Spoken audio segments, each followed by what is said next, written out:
사도신경으로 신앙 고백하십니다. 나는 전능하신 아버지 하나님 전지의 창조주를 믿습니다. 나는 그 유일하신 아들 우리 주 예수 그리스도를 믿습니다. 그는 성령으로 잉태되어 동정녀 마리아에게서 나시고 본디오 빌라도에게 고난을 받아 십자가에 못 박혀 죽으시고 장사된 지 사흘 만에 죽은 자 가운데서 다시 살아나셨으며 하늘에 오르시어 전능하신 아버지 하나님 우편에 앉아 계시다가 거기로부터 살아있는 자와 죽은 자를 심판하러 오십니다.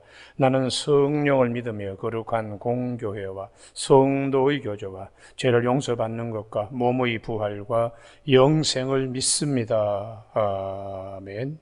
오늘 아침에 하나님께서 우리 모두에게 주시는 생명의 말씀은 누가복음 22장, 21장, 29절에서 33절까지 말씀입니다. 한 절씩 교독하시겠습니다. 누가복음 21장 29절. 이에 비유로 이르시되 무화과 나무와 모든 나무를 보라.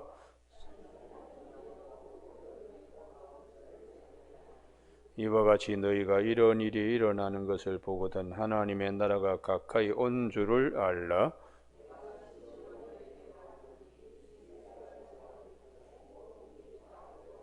같이 읽습니다. 천지는 없어지겠으나 내 말은 없어지지 아니하리라. 아멘.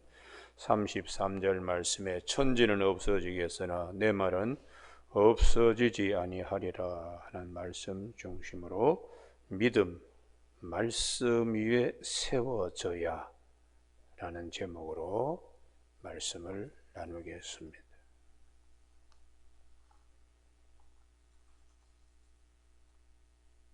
우리가 믿음,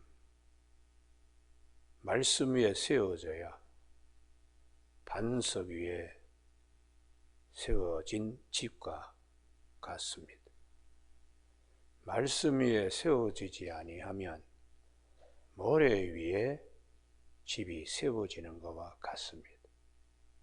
아무리 주여 주여 하고 내가 선지자 노릇을 했다 할지라도 말씀 위에 세워지지 아니하면 주님이 나는 도무지 너희들을 알지 못한다.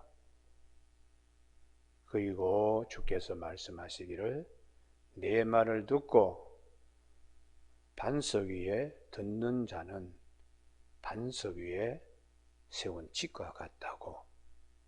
우리의 믿음이 내가 귀신을 쫓아내고 선지자 노릇하고 나에게 근거한 것이 믿음이 될 수가 없습니다. 그건 언제든지 내가 무너지면은 또 귀신 쫓아낼 때도 있고 쫓아내지 못할 때도 있잖아요.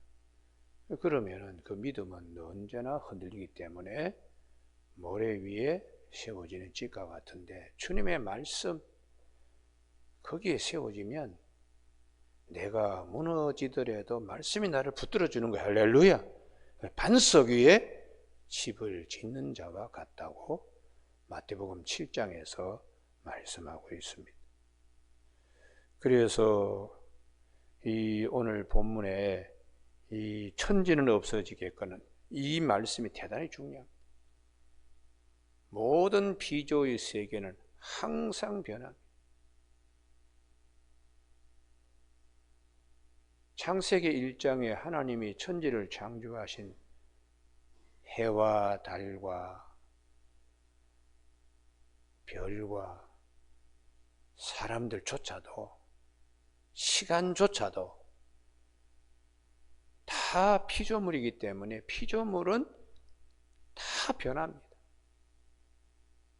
그러나 하나님 입에서 나오는 말씀은 하나님이 영원하시니까 그 말씀도 영원한 겁니다. 할렐루야. 그래서 전도서 3장 1절에 모든 것이 다 기한이 있고 때가 있는데 심으면 뽑을 때가 있고 뿌리면 또 거둘 때가 있고 나면 죽을 때가 있고 다 피조세계입니다. 언제든지 바뀝니다. 어제 그렇게 미인인 사람이 10년, 20년 후에 보면 아이고 그때 그 유명한 탤런트가 미스 코리아 이 사람이 어떻게 폭삭 늙어버렸지? 하고 사람들 실망하는 경우 너무 많잖아요. 아이고 그때 그렇게 그렇게 그냥 유창하게 설교하던 목사님이 아이고 연세가 드니까 지금 말이 굉장히 어눌하네. 그때는 그래 눈에서 그냥 총기가 촉촉 나던 분이 나이가 드니까 눈에 눈꺼풀이 내려와서 멍청한 노인이 된 경우가 많습니다. 그렇기 때문에 피조의 모든 것은 다 바뀝니다. 그런데 하나님 우리에게 주신 감사한 것은 전도서 3장 11절에 영원을 사모하는 마음을 주셨다. 할렐루야. 그 영원은 하나님의 나라, 하나님의 것, 하나님으로부터 오는 말씀, 그것은 변치 않는 것입니다. 그러므로 우리 믿음은 하나님 입에서 나온 모든 말씀에 근거해야 한다는 것이 주님께서 천체가 흔들리고 심판의 날이 가까웠을 때도 말씀 위에 우리의 믿음이 서면 흔들리지 않는다. 그것을 오늘 우리에게 가르쳐주고 있습니다. 그래서 아브라함의 믿음, 왜 그 믿음이 중요한가? 하나님이 아브라함의 믿음을 세워주신 것이 중요하기 때문에 아브라함이 태어날 때부터 믿음이 좋은 사람이 아닙니다. 하나님이 99세에 찾아와서 나이가 그만큼 되었으면 믿음도 말씀 위에 세워져야 하기 때문에 하나님이 99세에 찾아와서 내년 이맘때쯤이면 아내 사라의 몸에서 이삭이 태어날 것이다. 그것이 창세기 17장에 하나님이 말씀 위에 아브라함 믿음에 세워지게 하기 위하여 주신 말씀이에요. 그런데 아브라함은 뭐라 그럽니까? 내 나이가 100세고 아내가 90인데 이스마엘이나 살기를 원합니다. 말씀 위에 세워지지 못하고 있습니다. 넘어지고 자빠지고 있습니다. 근데 하나님께서 주신 말씀, 아니다. 나는 전능하신 하나님이다. 그렇게 하나님께서 말씀을 하시는 겁니다.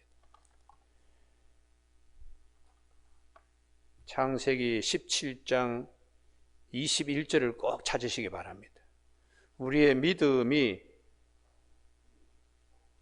반석 위에 반석이신 예수 그리스도, 말씀이신 예수 그리스도, 말씀 위에 세워져야 돼요. 창세기 17장 21절 다 같이 읽습니다. 시작. 내 언약은 내가 내년 이 시기에 사라가 내게 낳을 이삭과 세우리라. 할렐루야. 주님 하나님께서 왜 이런 말씀하셨습니까? 18절에 이스마엘이나 하나님 앞에 살기를 원하나이다. 하나님께서 약속하신 대로 반드시 이삭이 태어난다. 그렇게 말씀하시기 때문에 창세기 21장 대단히 중요합니다. 1절, 2절, 3절 말씀이 인간의 생각으로는 도저히 불가능한데 하나님은 말씀대로 하시는 분이구나. 할렐루야. 비로소 아브라함의 믿음이 반석 위에 세워지는 것입니다. 창세기 21장에 여호와께서 말씀하신 대로 한 번 나오셨죠. 사라를 돌보셨고 여호와께서 말씀하신 대로 두 번 나옵니다. 사라에게 행하셨으므로 사라가 임신하고 하나님이 말씀하신 시기가 되어 세 번 계속해서 강조되고 있습니다. 이 말씀이 왜 중요한가? 고린도전서 15장 때문에 그렇습니다. 고린도전서 15장 3절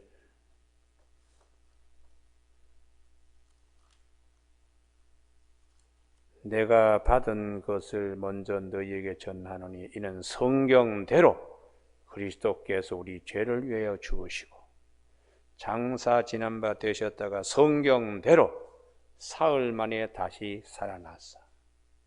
말씀하신 대로 십자가에 돌아가시고 말씀하신 대로 부활하시고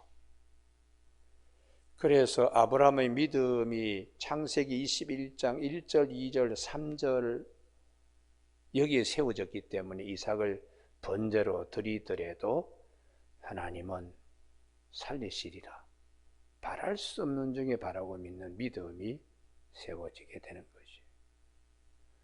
오늘 아침에 우리가 이 창세기 21장에 아주 중요한 부분이 있는데요. 21장 33절입니다.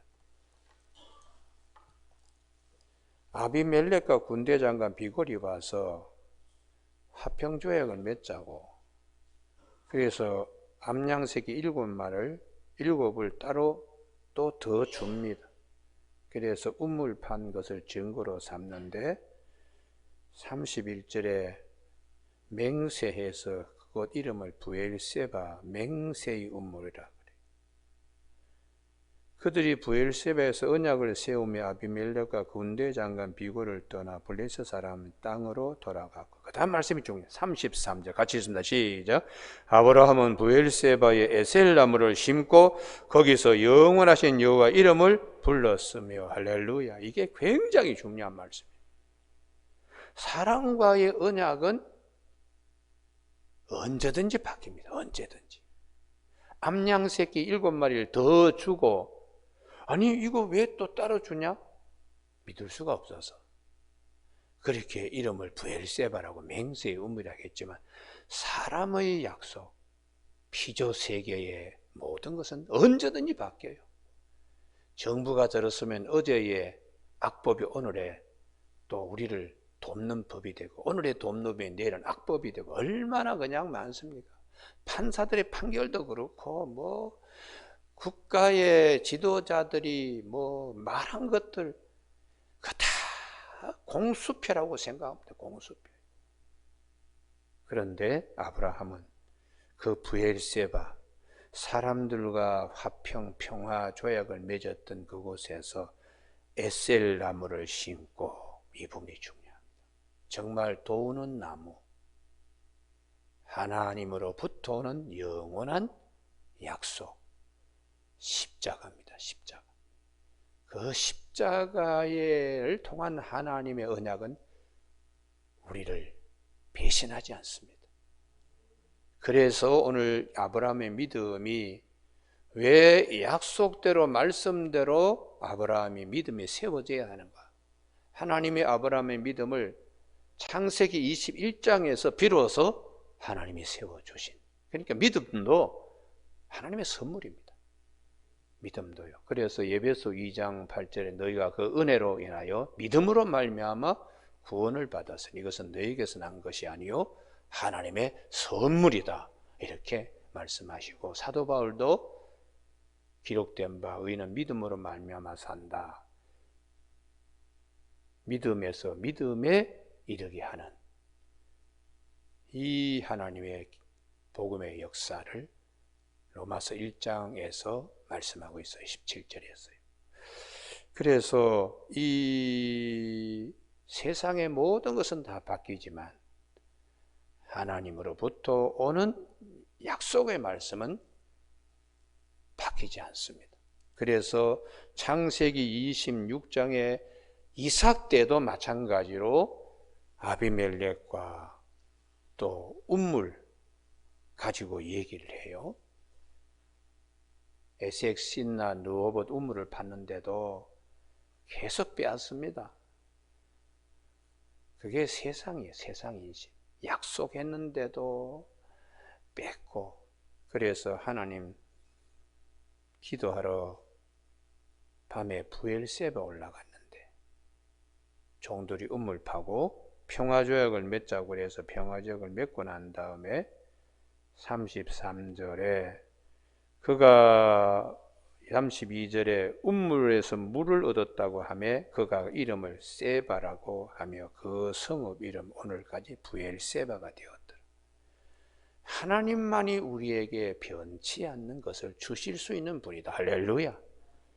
그게 아브라함의 에셀나무 심고 부엘세바를 이삭이 이어가는 것이에요. 하나님만이 우리에게 영원한 생수를 주실 분이다. 그래서 주님이 요한복음 7장 37절 명절의 끝날에 주님이 크게 외쳐서 주님 앞으로 오라고 주님이 말씀하십니다. 요한복음 7장 37절. 오늘 아침에 찾는 데가 많아서 미안한데요. 그래도 찾아야 자기 것이 됩니다. 명절 끝날고 큰 날에 예수께서 서서 외쳐 이르시되 누구든지 목마르거든 내게로 와서 마시라. 당신이 우리에게 확실한 것을 주시는 분이에요. 나를 믿는 자는 그 다음에 성경의 이름과 같이 그 배에서 생수의 강이 흘러나오리라. 이는 받을 성령을 말씀하시는 것입니다. 그래서 우리가 하나님으로부터 오는 신령한 생수는 말씀에서 흘러내리는 거예요. 말씀에서요. 할렐루야. 그래서 사도 바울이 그럽니다. 고린도전서 10장에서 우리가 다 신령한 음식을 먹고 신령한 음료를 마셨는데 그들을 따르는 신령한 반석으로부터 마셨으며 그 반석은 곧 그리스도라고 고린도전서 10장에서 말씀하세요. 이스라엘 백성들이 광야를 갈 때 항상 뒤에 반석, 물차, 수차처럼 반석이 늘 따라다니면서 물을 공급해 주셨다. 그분이 곧 말씀이신 예수 그리스도. 그러므로 성도들도 말씀을 통하여 생수의 강, 생수를 맛보는 겁니다. 할렐루야. 그래서 오늘 아침에 우리 모든 믿음은 말씀 위에 세워져야 돼요. 말씀 위에. 목회도 뭐 귀신 쫓고 뭐 능력, 치유. 저도 과거에 거기에 굉장히 집중을 했습니다. 뭐 이렇게 능력 받고 이런데. 근데 가만히 목회를 돌아보고 이제 정리해야 되는 이때에 목회는 말씀으로 꼴을 먹이는 것이다. 말씀으로.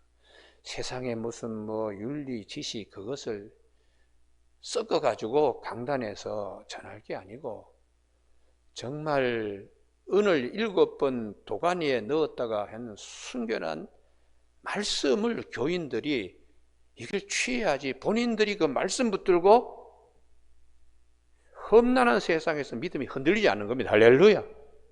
말씀을 굉장히 중요하게 여겨야 된다. 천지는 없어질지언정 내 말은 없어지지 아니한다. 그럼 모든 성도들이 그 말씀에 굳게 서면은 그 말씀을 통하여 성령의 내적 조명에 의해서 말씀을 들을 수 있습니다. 그래서 모든 성경은 하나님의 감동으로 된 것인데 이것을 사설이 풀면 안 된다. 모든 예언은 다 하나님의 감동으로 하나님의 성령을 받아서 쓴 사람들의 기록이기 때문에 우리가 그래서 오늘 아침에 내 믿음이 어디에 서야 되는가? 반석이신 예수 그리스도, 말씀이신 예수 그리스도, 말씀 위에 내가 서야 된다. 성경의 모든 말씀은 예수 그리스도를 초점하고 있습니다. 그래서 요한복음 5장 39절에 너희가 영생을 얻기 위하여 성경을 연구하거니와 이 성경은 곧 내게 대하여 정언한 것이라. 모든 말씀은 예수 그리스도에 초점화되어 있습니다. 그럼 예수 그리스도에 오셔서 우리에게 주시는 말씀이 뭐냐? 딱 두 가지입니다. 하나는 십자가요, 하나는 부활입니다. 에셀 나무, 부엘세바에서 에셀 나무를 심고 영원한 하나님을 아브라함이 불렀던 그 믿음이 우리에게 영원한 피난처가 되시고 도움의 손길을 우리에게 아끼지 아니하시는 말씀이신 예수 그리스도의 십자가, 대속의 은혜. 그래서 사도 바울은 나는 그리스도와 그분의 십자가에 못 박힌 것 외에는 알지 아니하기로 작정했다. 고린도전서 2장 2절에서. 빌립보서 3장 8절에 모든 것을 다 배설물로 여긴다. 다 쓸데없는 거다. 오직 십자가. 내가 그리스도와 함께 십자가에 못 박혔나니. 그런즉 이제는 내가 사는 것이 아니요 나를 위하여 자기 자신을 버리신 하나님의 아들을 믿는 믿음 안에서 산다. 그 믿음의 핵심은 대속의 은혜, 십자가입니다. 십자가. 하나님이 세상을 이처럼 사랑하사 독생자를 주셨고 자기 아들을 아끼지 아니하시고 모든 사람에게 내어주신 이가 어찌 그 아들과 함께 우리에게 모든 것을 주시지 않겠는가. 사도 바울이 로마서 8장 32절에서 말씀하신 것처럼 대속의 은혜, 십자가, 그것이 우리가 천지는 없어질지언정 피조물을 우리가 붙들면 안 돼요. 오직 내 말은 없어지지 아니하리라 하는 주님의 말씀. 나는 부활이요 생명이니 나를 믿는 자는 죽어도 살겠고 무릇 살아서 나를 믿는 영혼이 죽지 아니하리. 이것을 내가 믿느냐 할 때에 우리 믿음의 또 한 축은 부활입니다. 부활. 할렐루야. 그래서 성령을 우리에게 보증으로 주셨다고. 사도 바울은 생수가 그 배에서 흘러 넘칠 것인데 이 생수는 곧 성령을 말씀하신다고. 명절 끝날에 주님이 누구든지 목마르거든 내게 와서 마시라 하고 그 배에 생수의 강이 흘러나리라. 말씀에 우리가 기초를 하면은 성령님이 기억나게 하시고 생각나게 하시는 그분이 부활의 보증으로 하나님이 우리에게 주셨다고 그렇게 말씀하세요. 그래서 사도 베드로는 베드로전서 1장 3절에 찬송하리도 우리 주 예수 그리스도의 아버지께서 예수 그리스도를 죽은 자 가운데 다시 살아나게 하심으로 우리를 거듭나게 하사 산 소망이 있게 하시니. 할렐루야. 그래서 위로부터 난 자, 물과 성령으로 위로부터 난 자, 성령 세례 받을 때에 성령은 부활의 보증으로 우리에게 하나님이 산 소망을 우리에게 주신 것입니다. 그러므로 우리 믿음 말씀에 세워져야 되고 말씀의 핵심은 십자가와 부활이라는 사실을 꼭 기억하는 저와 여러분이 되시길 주님의 이름으로 축복합니다. 기도하시겠습니다. 천지는 없어질지언정 모든 피조의 세계는 다 바뀝니다. 그러나 내 말은 없어지지 아니하리라 하셨사오니 영원하신 하나님의 언약 말씀에 오늘도 우리의 믿음이 반석에 세워진 든든한 집과 같이 세워지게 하시고 말씀이 이 세상을 창조하실 때 함께 계셨던 태초의 말씀이 계신 그 말씀 예수 그리스도 우리에게 주신 십자가와 부활과 십자가의 이 은혜를 우리가 꼭 기억하는 우리 모두가 되게 하여 주셔서 사망이 왕노를 하는 곳에 어두움이 찾아올 때에 생명이 왕노를 하는 주님의 나라의 백성으로 조금도 흔들림이 없도록 주님 붙들어 주시고 또한 부활에 참여하는 큰 하나님의 언약을 마음에 크게 새겨서 항상 그 날을 소망하는 우리 모두 산신앙을 갖는 아침 되게 하여 주시길 원하오며 예수님 이름으로 기도드립니다. 아멘. 하늘에 계신 우리 아버지의 이름을 거룩하게 하시며 아버지의 나라가 오게 하시며 아버지의 뜻이 하늘에서와 같이 땅에서도 이루어지게 하소서. 오늘 우리에게 이루어갈 양식을 주시고 우리가 우리에게 잘못한 사람을 용서하여 준 것 같이 우리 죄를 용서하여 주시고 우리를 시험에 빠지지 않게 하시고 악에서 구하소서. 나라와 권능과 영광이 영원히 아버지의 것입니다. 아멘.